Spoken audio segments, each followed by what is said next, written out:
There used to be a dollar menu, a real one. You could walk in with a $5 bill and walk out full. That menu is basically gone now, and the official story is inflation. But inflation didn't quietly turn a $1 McChicken into a $3.10 McChicken in about 7 years. Something else did. Fast food didn't just get more expensive, it got quietly re engineered to take more of your money, and the cheap version you remember was never the real business. It was the bait. Let's start with the receipt, because that's where you feel it. In 2019, a Big Mac ran about $4.39. By 2024, it was $5.29. By early 2025, it crossed $5.79. The full Big Mac meal went from around $7.29 to over $10 in the same window. McDonald's says its menu is up roughly 40% since 2019. And here's the part that should bother you. A McDouble that cost $1.19 back in 2014 now runs around $4.59. That's not inflation nudging things up a little. That's the price of a cheeseburger nearly quadrupling while your paycheck didn't. So, why does a burger that costs almost nothing to make now cost like a sit-down meal? Here's the first thing nobody tells you. The food was never the point. Fast food was built as a volume machine. The whole model ran on two cheap things underneath the burger: cheap labor and enormous scale. The dollar menu wasn't generosity. It was a loss leader, a deliberately cheap item designed to get you in the door, where you'd add fries, add a drink, come back twice a week. The cheap burger was a hook, the same way a streaming free trial is a hook. And the moment the cheap inputs underneath that hook stopped being cheap, the entire machine turned around and pointed at your wallet. And this already happened once in slow motion. McDonald's launched its famous dollar menu back in 2002. Everything 99 cents, and for about a decade, it worked. Then the math quietly broke. By 2013, the beef in that $1 burger cost roughly 70% more than the day the menu launched, and franchisees were furious they couldn't make a cent on it. So, McDonald's killed it, renamed it Dollar Menu and More, and that $1 double cheeseburger jumped to $2.19. The cheap era had an expiration date built in from the start. Now, here's where it gets interesting. Because to understand the price you're paying, you have to understand who's actually getting paid. And it is not who you think. McDonald's, the corporation, barely sells you burgers. About 95% of its locations are run by franchisees, independent owners who license the name. The corporation's real business is something most customers have never heard. Back in the 1950s, a financial man named Harry Sonborn told Ray Kroc something that rewired the company forever. He said, "You're not in the burger business. You're in the real estate business." McDonald's started buying the land and the buildings, then renting them to its own franchisees. Today, the corporation owns roughly 45% of the land and 70% of the buildings its restaurants sit on.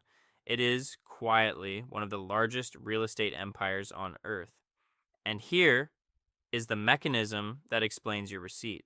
The franchisee pays the corporation two things. First, rent, often calculated as a slice of total sales, somewhere around 8 to 10%. Second, a royalty, usually about 4% of sales. Read that again. The corporation's cut is a percentage of sales. So, when the price of your Big Mac goes up, McDonald's headquarters automatically gets a bigger check without lifting a spatula. In one recent year, the company pulled over $13 billion from its franchisees, and most of that was rent. The system isn't designed to keep your meal cheap. It is mathematically designed to want your meal to cost more. Now, squeeze the person in the middle. The franchisee is stuck paying that percentage of sales upstairs no matter what, and at the same time, their costs exploded. Labor for low-wage work rose faster than almost anything after the pandemic. In April 2024, California set a $20 an hour minimum wage just for fast food, which raised affected labor costs by around 25% overnight. The owner can't lower the rent. They can't lower the royalty. So the one lever they can pull is the one you pay, the price on the menu board. If you like having the quiet machinery behind everyday prices pulled apart like this, that's the entire channel. One ordinary thing you thought you understood decoded every single week. Subscribing keeps Penny digging, so that's how it got expensive. Now, here's the part that's actually new, and it's about how they're getting you to pay it without complaining. The value menu didn't fully die. It moved. It went behind glass. Walk into most chains today, and the genuinely cheap deals, the $5 meal, the buy one add one $4 offers are not on the board for everyone. They live inside the app. McDonald's now has something like 210 million people using its app and loyalty program. And the company has been remarkably honest about why it wants you in there. In its own words, the more loyalty members it gets, the smarter it can get with its, quote, pricing methodology, and the more it can tailor personalized offers to each fan. Sit with that phrase, personalized pricing. The old menu board had one flaw. From their side, it showed everyone the same number. The app fixes that flaw. It learns when you buy, how often, what tempts you back, and how big a discount it actually takes to move you. The deal isn't a gift, it's a probe measuring exactly how little they can give you to keep you spending. Wendy's even floated testing prices that change throughout the day, what people instantly called surge pricing, before walking the language back after the backlash. The direction is the same across the industry. The single posted price is slowly being replaced by a price that's calculated for you in the moment. So, what does this actually mean for you? Standing in line, hungry, holding your phone. It means the cheapest era of fast food is over, and it's not coming back. Because the people who own the system get paid more when it costs more. But you are not powerless here, and this is the useful part. Know which game you're in. If you pay the menu board price, you're paying full freight to subsidize a real estate company.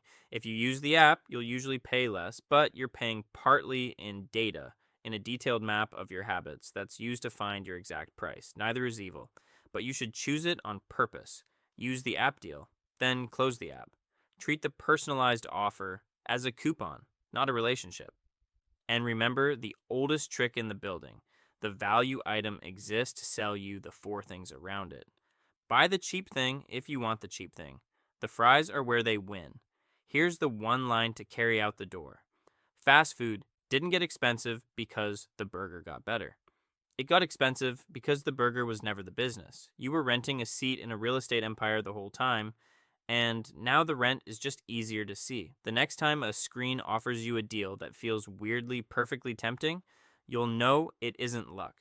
It's a number built specifically for you. If you want one everyday thing decoded like this every week, subscribe. Penny will be right here. And if you want to see this exact trick run in a different aisle, watch the one on why your groceries quietly shrank while the price stayed the same. It's the same machine, wearing a different uniform.